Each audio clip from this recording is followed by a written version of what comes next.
Vissi oot vielä elossa. Oot se vielä elossakin? Hallo. Olet hosi. Se nyt meitä.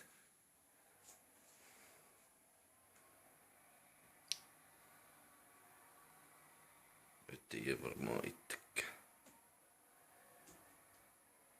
Minkä takia se hyppäsi? Toi nyt oli tyhmä temppu. Sä olisit voinut hypätä ihan suoraan siitä.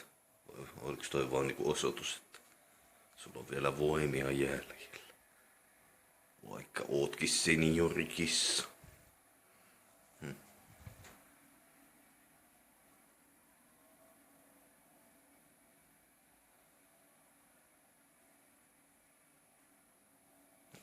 Eli hengissä oot.